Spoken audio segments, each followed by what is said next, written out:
the pluck is the three-body problem? 3 bodies? Wait, this isn't some weird gym workout, is it? Or 3 people trying to share 1 blanket? Nope. It's actually one of the hardest problems in all of physics. And even Isaac Newton couldn't solve it. If that guy gave up. I'm already nervous. Stick around.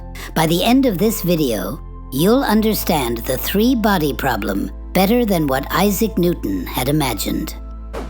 Quack! Let's start with a simple example.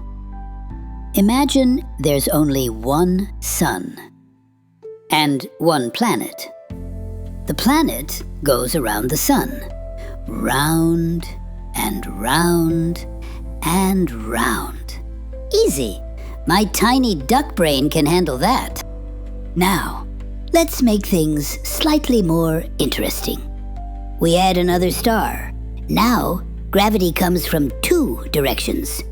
The planets still move, but the paths become a little messy. Still manageable, though. So far, my brain hasn't exploded. And now we add a 3rd star. Now, it's a mess.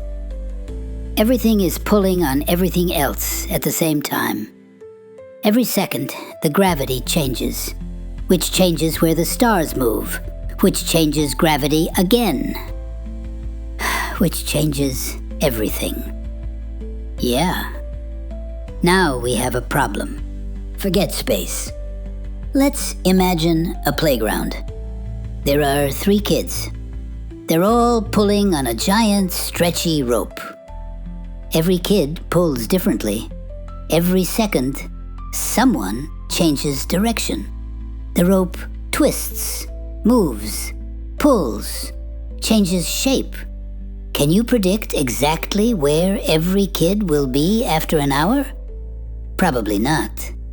Now, replace the kids with stars. Replace the rope with gravity. Congratulations. You now understand the 3-body problem. See? Physics isn't that scary. So why can't scientists just use a really fast computer? Good question. The problem isn't speed. The problem is chaos. Not people screaming. The science kind. Imagine I move 1 star, just this much tiny, barely noticeable. At first, nothing changes. But after thousands or millions of years, that tiny movement becomes enormous. Eventually, the whole system behaves completely differently. Seriously? The universe is that dramatic? You know what's crazy? Isaac Newton, the man who figured out gravity, who could solve the movement of 2 objects perfectly. But when it came to 3, he basically admitted it's too difficult. When the smartest guy in the room says, "No thanks," you know it's bad. So why should we care? Because scientists deal with this problem all the time. Planning space missions, studying galaxies, understanding star systems, even predicting asteroid movements. If we want to understand the universe, we need to understand how gravity behaves when everything starts pulling on everything else.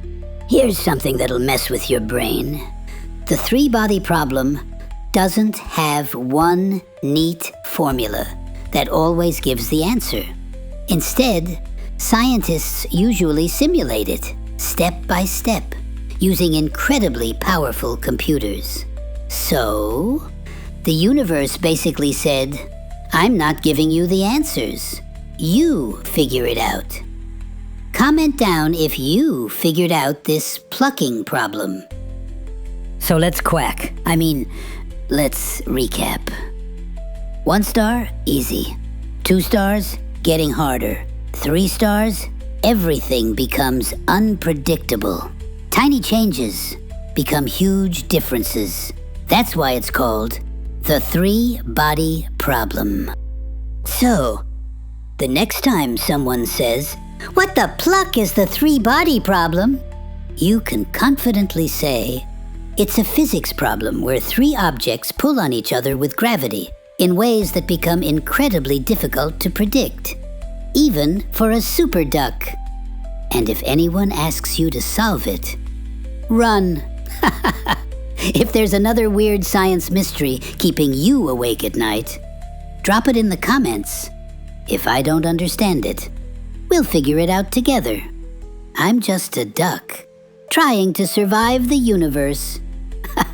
Until next time, quack.